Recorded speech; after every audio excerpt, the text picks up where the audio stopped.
자, 전편에 이어서 바르셀로나 후편 본격적으로 바르셀로나로 떠나보겠습니다. 네. 바르셀로나로 가면은 근데 뭐 보면 됩니까? 가우디 건축물 또 보면 되나요? 네. 해변 이런 거 생각나는데. 예, 해변도 있고요. 네.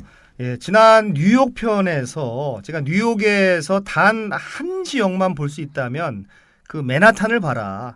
맨하탄 중에서도 미드타운을 봐라. 아, 그렇죠. 미드타운 중에서도 5번가를 봐라. 네. 5번가 중에서도 엠파이어 스테이트 빌딩을 봐라. 예. 뭐 이렇게 제가 추천을 드렸는데 저는 바르셀로나에서 딱 한 군데만, 시간이 없어서요. 딱 한 군데만 볼 수 있다라고 하면 주저하지 않고 사그라다 파밀리아 성당을 저는 꼽겠습니다. 그 위대한 천재의 건축물 그 사그라다 파밀리아를 보러 사실 바르셀로나에 온다고 해도 과언이 아니고요. 이 사그라다 파밀리아를 보면 이 바르셀로나의 그 진수를 봤다라고 이렇게 얘기를 할 수 있기 때문입니다. 아, 그 발음이 사그라다 파밀리아인가요? 아, 그렇습니다. 사그라다라고 하면 되나요? 예, 사그라다 파밀리아입니다. 아, 그게 근데 무슨 뜻이에요? 이 사그라다 파밀리아는 영어로 번역을 하면 홀리 패밀리, 즉 성스러운 가족, 줄여서 성가족이라는 그런 뜻이고요. 물론 성가족이라고 하는 것은 뭐 성스러운 가족이라고 하는 것은 예수님의 가족을 의미하겠죠. 그래서 그 성당의 외벽을 장식하고 있는 수많은 그 조각에 등장하는 그 주요 인물들이 예수님, 그리고 성모 마리아, 그리고 이제 요셉, 이렇게 성가족이 이렇게 주된 그 주인공들입니다. 아, 홀리 패밀리. 그렇습니다. 성스러운 가족. 네. 아, 제가 스페인에 대해서 좀 이렇게 검색을 해보면 딱 나오는 게 그 사그라다 파밀리아였는데 네. 이 건축물이 뭐 엄청 화려해요. 그렇습니다. 이렇게 생긴 건축물이 있나 싶을 정도로 네. 이걸 실제로 또 보셨는데 네. 소감을 좀 들어보겠습니다. 네. 소감을 이 사그라다 파밀리아 성당은 이 멀리서 봐도 참 감탄을 하고요. 가까이서 봐도 그 전율을 느낍니다. 이 세상에 이런 건축 양식이 과연 어디 있을까 싶을 정도로 정말 이 바르셀로나에만 있는 그런 양식인 것이죠. 그리고 가우디의 양식인 것이죠. 어디서도 볼 수 없는 그런 양식이고 우리가 그동안 그 이야기해왔던 뭐 고딕 양식, 뭐 르네상스 양식, 바로크 양식, 뭐 로코코 양식 이런 양식이 이 사그라다 파밀리아 대성당 앞에서는 전혀 의미가 없는 겁니다. 왜냐 그러면 이 사그라다 파밀리아는 너무 독창적인 양식이기 때문에 그렇고요. 그래서 가까이서 보면 정말 하나하나의 각기 다른 형태의 조각들이 이렇게 집합을 이룬 것처럼 보이고 정말 이게 인간의 작품이 아니고 이게 외계인의 작품은 아닌가 이런 의심이 들 정도의 그런 느낌이 막 몰려옵니다. 그 이집트의 피라미드 얘기할 때도 네. 이거는 사람이 지은 게 아니다. 네. 외계인이 지었다. 뭐 이런 건데 그거는 약간 그렇잖아요. 그렇습니다. 이걸 어떻게 세웠을까 이런 건데 네. 이거는 지구인이 상상할 수 없을 정도의 그런 독창적인 작품이다. 이런 말씀이시죠? 예, 저는 뭐 그렇게 처음 봤을 때는 그렇게 느꼈고요. 네. 이 사그라다 파밀리아 성당 안에 있는 이 조각들과 그림들은 이 사실 모두 그 성경에 나오는 그런 내용들을 묘사하고 있는 겁니다. 그래서 사그라다 파밀리아 대성당을 어떤 분들은 이 돌로 만든 바이블이다. 돌로 만든 바이블이다라고 이렇게 하는 사람도 있고요. 그래서 예수님의 그 탄생에서부터 예수님의 고난 그리고 예수님의 부활까지를 다 조각으로 다루고 있고 그 지난번에 저희가 예루살렘 편을 하지 않았겠습니까? 이 예루살렘 편을 성당 하나로 바르셀로나의 재구성을 해놨다. 이렇게 말씀을 드려도 정말 이게 지나친 얘기가 아닐 것 같습니다. 아니 이게 아무래도 너무 복잡하고 네. 이게 기괴하다고 해야 되나? 네. 정말 독창적으로 만들었기 때문에 만들기가 힘들 텐데 그래서 그런가 이게 아직 완성이 안 된 건가요? 완성이 아직도 안 됐고요. 네. 가우디는 이 사그라다 파밀리아 공사를 시작하면서 최소한 200년 정도 걸릴 거다. 처음부터 애초부터 그런 말을 했는데요. 그게 어떻게 보면은 이게 맞아 들어가고 있는 겁니다. 사그라다 파밀리아는 1884년에 최초로 이제 공사가 시작이 되었고요. 지금도 공사 중입니다. 그래서 완공되는 시점을 어떤 분은 뭐 2026년으로 보는 분들도 있고 어떤 분들은 2050년, 어떤 분들은 2092년까지 뭐 이 완공되는 시점을 그 예상을 하는데 참 설이 분분합니다. 근데 제가 봤을 때는 그 누구도 모릅니다. 그 누구도 모르는 거고요. 완성돼봐야 아는 거고요. 적어도 2026년은 아닌 것 같습니다. 2026년이라 그래봤자 이제 뭐 7년밖에 안 남았지 않습니까? 그래서 2026년도에 가우디 사망 100주년을 기념을 해서 가장 높은 탑을 완공한다라는 것은 제가 어느 정도 이해를 하겠는데 네. 사그라다 파밀리아 대성당이 다 완성이 된다. 2026년까지. 그것은 저는 장담을 못하고 가봐야 아는 것입니다. 아, 처음에 예상을 했었을 땐 뭐 그런 걸 고려를 못했을 거 아니에요. 뭐 네. 나중에는 이 정도의 기술이 발전할 것이다 이런 걸 생각을 못했을 텐데 네. 그럼에도 불구하고 지금 100년이 넘게 계속 이어지고 있는데도 아직도 못 만들었다는 거는 진짜 예상을 제대로 했네요. 그렇습니다. 그렇게 어려운 건가 이게? 이게 뭐 네. 어려우니까 지금까지 이렇게 온 거고요. 또 직접 가서 보면 이게 왜 어려운가, 왜 어려울 수밖에 없겠는가를 느낄 수 있습니다. 그래서 많은 사람들이 그 가우디가 사실 죽고 나서 네. 100년 동안 쉬지 않고 계속 공사가 진행된 것으로 아는데 그건 아니고요. 그건 아니고 100년 동안 계속해서 진행된 것은 아니고 공사를 시작을 하다가 1936년부터 1939년까지는 스페인 내전이 있어서 공사가 중단이 되었고요. 네. 또 경제적인 이유로 돈이 없어서요. 경제적인 이유로 공사가 또 이렇게 몇십 년 동안 중단된 적도 있습니다. 아, 그래서 이렇게, 네. 이제 뭐 순수하게 뭐 100년 동안 매일 작업을 한 건 아니고 그렇게 중단된 그런 기간도 있다라는 그런 것입니다. 아, 중간중간 이렇게 쉬기까지 했는데 네. 그러면 얼마나 더 걸린다고 보십니까? 네. 그래서 제가 네. 봤을 때는 뭐 앞으로 한 최소한 100년 정도는 더요? 예. 100년 가우디 정도는 예상이 맞다? 예, 가우디 예상이 맞을 것 같고요. 네. 그래서 그 앞으로 한 100년 후에나 진짜 완성체로서의 그런 그 사그라다 파밀리아 대성당을 볼 수 있지 않을까 싶습니다. 가우디의 그 설계라면요. 그 가우디의 그 애초에 오리지널 설계도로 했다라면 네. 100년 정도는 걸리지 않을까 싶습니다. 100년 후에도 한번 가서 보시죠. 네, 그때까지 제가 이렇게 살아 있다면 네. 제가 이렇게 그 눈을 뻗팅기고 이렇게 살아 있다면 가서 꼭 그 완성체를 저는 볼 수가 있습니다. 네, 직접 보셨으니까 뭐 좀 더 얘기해 주세요. 네, 여기서 중요한 사실을 제가 하나 이렇게 말씀을 드리면 많은 분들이 이제 처음부터 가우디가 이 성당을 건축했다라고 알고 있는데 뭐, 아니에요? 사실은 그렇지가 않고요. 1882년에 프란시스코 델 비아르라는 건축가에 의해서 첫 공사가 시작되었다라고 합니다. 그래서 어떤 사람들은 프란시스코 델 비아르가 가우디의 스승이었다라고 말하는데 저는 그것은 조금 더 검증을 해봐야 될 것 같고요. 스승은 아니었던 것 같고요. 워낙 스타일이 달라서.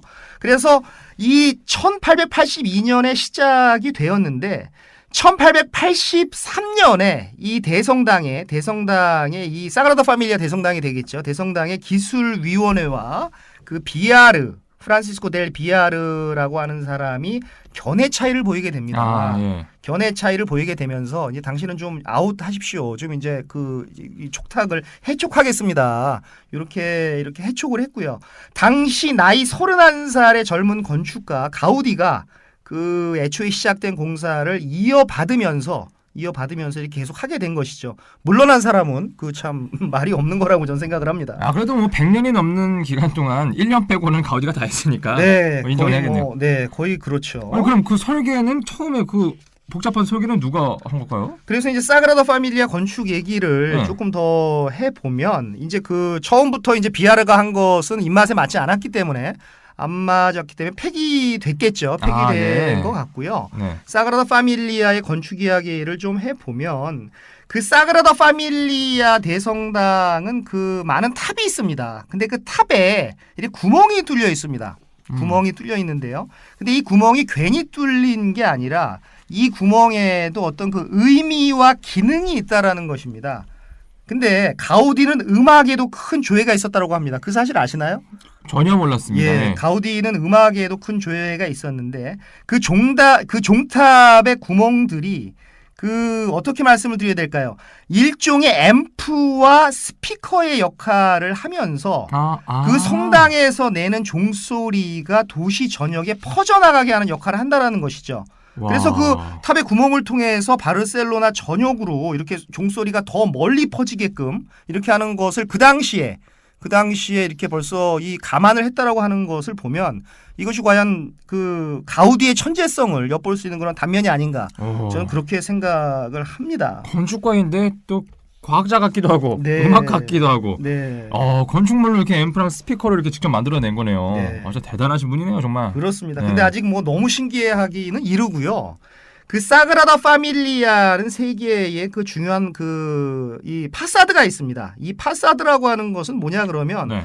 건축물의 주된 출입구가 있는 정면부. 우리가 왜 성당 들어갈 때 큰 정문이 있죠. 정면부를 말하는 건데요. 이게 이제 그 세 개가 있다라는 겁니다. 그래서 동쪽에는 그 탄생의 파사드가 있고요.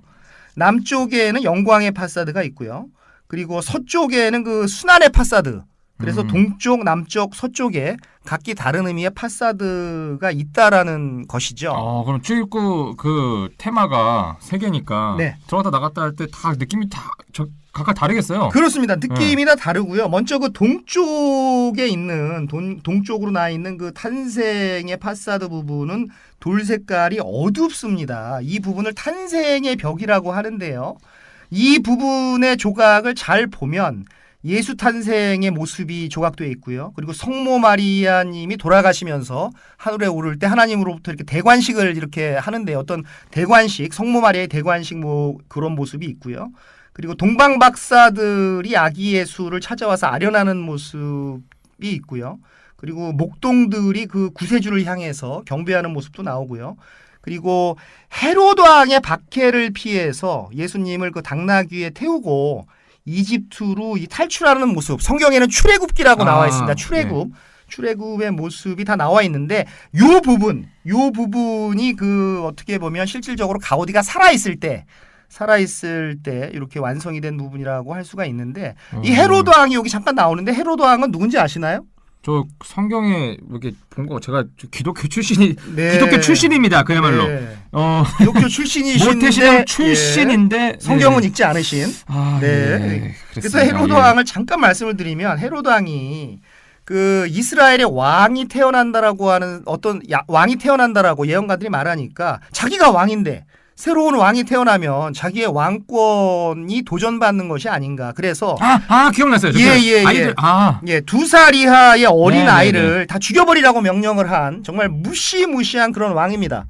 그래서 이 조각에 이런 어떤 헤로드 왕의 박해를 피해서 예수님을 당나귀에 아기 예수가 되겠죠. 네네네. 아기 예수를 그 당나귀에 태우고 이집트로 탈출하는 모습까지 다 나와 있는 것입니다. 정말 엄청난 것이죠. 이제 좀 기억이 나네요. 네. 갑자기 믿음이 다시. 네, 믿음이 다시 바르셀로나 편을 하면서 생겼습니다. 아니 들어보니까 건축물 짓는 것도 짓는 건데 이 안에 있는 것들을 조각하는 것도 더 오래 걸렸을 것 같아요. 그렇습니다. 엄청 오래 걸렸을 거라고 생각할 수밖에 없습니다. 사진도 많이 찍어 오셨겠어요. 네, 사진도 많이 찍어 왔고요. 이런 걸 막 눈앞에서 이렇게 보셨다니 부럽습니다. 예, 언젠가 우리 팟캐스트에서 그 정말 참 유튜브로 우리가 저희 유튜브도 하고 있지 않겠습니까? 그렇죠. 네, 유튜브로 생생하게 보여줄 날이 올 것이라고 생각을 하고 또 이제 또 JJ와 함께 가서 더 좋은 영상을 찍어서 이렇게 돌아오는 그런 날을 좀 기대해 봅니다. 야, 이게 저희 채널에 대박 나서 네. 어째서 생방송으로 네. 스페인에서 막 중계하고 그런 모습이 있었으면 좋겠네요. 그렇습니다. 메시도 인터뷰 한번 하고. 메시까지. 야, 대박 좀 났으면 좋겠습니다. 그러면 너무 좋습니다. 그런 날이 오길 바라겠습니다. 예. 자, 잠깐 삼천포로 빠졌다가 다시 사그라다 파밀리아로 돌아와서 그 탄생의 벽 맞은편에 있는 것이 그 죽음의 벽입니다. 이곳을 우리가 이제 순환의 파사드라고 하는데요. 예. 이 순환의 파사드 부분에 이제 여기 예수님의 죽음에 대한 내용이 있는 것이죠. 그래서 그 조각들의 그 표정들이 아주 매우 슬프고 고통스럽게 이렇게 묘사가 되고 이 죽음의 벽은 1954년에 공사가 되어서 1990년에 완성이 됐습니다. 그래서 이 부분은 그 카탈루냐 출신의 최고의 조각가라고 인정을 받는 그 가우디의 진정한 후계자라고 인정을 받는 조셉 마리아 수비라치라는 분이 있습니다. 이 조셉 마리아 수비라치 발음도 안 되네요. 조셉 마리아 수비라치라는 분이 담당을 하셨고 이 수비라치께서는 2014년 4월 7일에 돌아가셨는데요. 돌아가시는 그날까지 정말 그 사그라다 파밀리아 성당을 위해서 이렇게 정말 헌신을 한 그런 분이시죠. 진정한 가우디의 후계자로 지금도 존경을 받고 있습니다. 그래서 그 지하에 있는 박물관에 가면 그 사그라다 파밀리아 대성당 지하에 그 박물관이 있는데 그 조세 마리아 수비라치께서 사용하시던 각종 도구들이 지금도 전시가 돼 있습니다. 그럼 이런 순환의 파사드 이런 데 가면 다들 고통스럽고 슬픈 표정들을 하고 있잖아요. 네. 들어가면 그 관람객들도 네. 좀 숙연해지고 그러나요? 분위기가? 아, 그렇습니다. 이 탄생의 그 파사드를 보시다가 네. 또 저기 그 순환의 파사드, 이 죽음의 벽, 일로 가시면은 조금 약간 슬픈 표정을 짓고 이렇게 표정이 많이 변하고 하고 저도 변했습니다. 브라이언도 그런 거 되게 잘 느끼시잖아요. 가시면. 저는 뭐 느끼는 건 저죠. 뭐 이렇게 뭐 잘 느낍니다. 필 브라이언이네요. 예. 네. 그럼 지금 공사 중인 부분이 어디예요? 네, 그래서 바로 이제 정문으로 사용될 남쪽이 정문인데요. 정문으로 사용될 그 파사드, 영광의 파사드라고 하는데 이곳은 예수의 부활을 의미하는 내용으로 채워지고 있다라고 합니다. 이쪽은 아직 공사 중이라서 제가 볼 수가 없었고요. 못 들어가는구나. 예, 사그라다 파밀리아 성당에는 그래서 예수의 탄생과 그리고 죽음 고난과 그 부활이 모두 들어있는 것이죠. 그래서 제가 조금 전에 말씀드렸던 어떤 그 돌로 만들어진 바이블이다라고 이렇게 제가 표현을 한 겁니다. 그럼 뭐 슬픈 표정도 보고 영광의 그 표정들도 보고. 네. 이게 안에 들어가면 전체적으로는 어때요? 네, 이 내부로 들어서는 순간 네. 그 이 환상적인 아름다움으로 정말 저는 잠시 한 2초 동안 숨을 제가 이렇게 잠깐 멈췄고요. 조심하세요. 예, 이 숨 자주 멈추면 안 되는데 네. 그 스테인드 글라스가 있습니다. 스테인드 글라스가 있는데 이 스테인드 글라스를 통해서 빛이 들어오는 이 환상적인 모습은 정말 그 압권 중에 압권입니다. 그래서 그 바르셀로나 인근 도시에 그 몬세라트라고 있는데 이 몬세라트라고 하는 도시에 있는 신비한 바위에서 영감을 받아서 이 사그라다 파밀리아 대성당을 가우디가 그 설계를 했다라고 합니다. 바위에서. 예. 예. 그래서 그 몬세라트에서 그 봉우리와 봉우리 사이에 빛이 비치는 그런 모습과 그리고 그 봉우리들의 그런 형태를 감안해서 이 스테인드 글라스도 하나 만든 거죠. 모두가 자연 채광입니다. 많은 분들이 들어가면 이게 뭐 어떤 안에서 무슨 라이트를 켜는 게 아닐까라고 생각을 하시는데 라이트 켜는 게 없고요. 맞아요. 예, 전부 다 그 들어오는 성당으로 들어오는 것들은 전부 다 자연 채광으로 햇빛이 들어오는 것입니다. 그래서 이 스테인드 글라스 둥근 부분에는 이 굉장히 의미가 있는 부분인데요. 스테인드 글라스의 둥근 부분에는 그 수많은 성인들, 카톨릭, 기독교 이 성인들의 이름도 쓰여 있는데 우리나라 최초의 순교자이면서 또 사제였던 성 김대건 안드레아 들어보셨죠? 성 김대건 안드레아의 이름도 이렇게 적혀 있습니다. 그래서 A킴이라고 안드레아 킴이죠. 네. A.킴이라고 이렇게 명기가 되어 있는데 그 부분을 이렇게 보는 순간 정말 감동이 몰려오지 않을 수가 없었습니다. 진짜 뭔가 더 감동적이고 네. 되게 의미가 깊겠습니다. 네. 한 가지 더 말씀을 드리면 네. 그 내부에 4개의 큰 기둥이 있습니다. 내부에 큰 기둥이 있는데 그 기둥들이 전부 다 나무의 형상을 하고 있어요. 가우디는 자연에서 모든 것을 배웠기 때문에 모든 것을 이 나무나 풀이나 동물이나 이런 걸로 묘사를 했는데요. 4개의 큰 기둥이 있는데 그 나무의 옹이 부분 아시죠? 옹이라고 이렇게 옹이 부분이 있죠. 옹이 부분이라고 이렇게 이 나무와 줄기 사이에 이렇게 있는 그런 어떤 옹이 부분이 있는데요. 네. 그 옹이 부분에 그 4가지의 그 동물이 나옵니다. 그 4가지의 동물이 그 신약 성경의 사복음서를 뜻하는 그 누가복음, 그리고 마태복음, 마가복음, 그리고 요한복음 그것을 뜻하는 것인데 거기 자세히 보시면 날개 달린 암소가 있습니다. 날개 달린 암소는 그 누가를 의미하는 거고요. 누가복음에 나오는 그 누가를 의미하는 거고요. 그리고 독수리는 그 요한복음을 의미하는 거고요. 그리고 천사의 모습은 그 마태복음을 의미하는 거고요.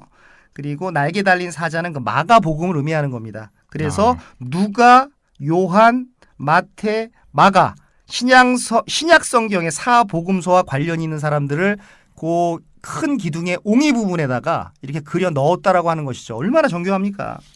지금 땀을 흘리고 계십니다. 예, 제가 지금 뭐 땀을 비 오듯이 지금 막 흘리고 있는데 이 부분은 너무 제가 이렇게 흥분을 해서 뭐 해서 그런 것 같습니다. 예.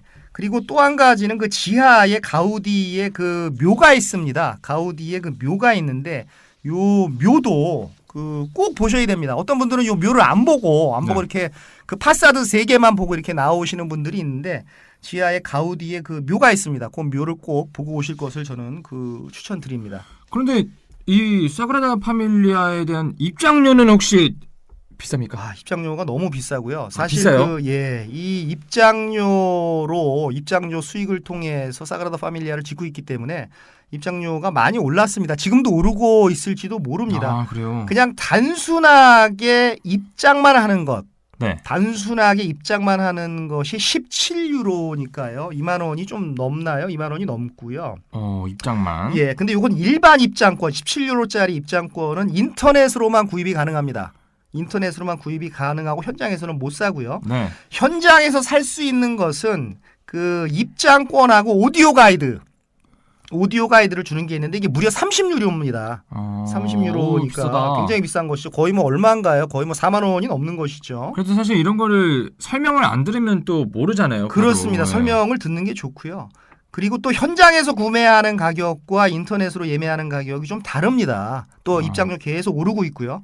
그러니까 그 사그라다 파밀리아 공식 예약 사이트에서 조건과 시간과 이런 것들을 잘 비교해서 사는 것이 많습니다. 물론 저같이 기다리는 거 싫어하는 사람들, 이런 사람들은 네. 그냥 돈을 내고 들어가시면 되고요. 요즘에 인터넷으로만 예매되고 이런 데가 많네요. 그렇습니다. 우리 엄마는 예매 못 하겠네. 네. 인터넷부터. 네. 그럼 계속 입장료가 오르고 있는데 빨리 좀 오르기 전에 가보고 싶습니다. 네, 아주 뭐 좋은 뭐 그런 자세입니다. 그래서 여기서 더 이렇게 얘기하다가 보면 이게 바르셀로나 편이 아니라 그 가우디 편이 될 것 같으니까 사그라다 파밀리아 편이 될 것 같으니까요. 사그라다 파밀리아 대성당은 할 말이 더 많지만 이 정도에서 끊고 다른 곳으로 가는 걸로 하시죠.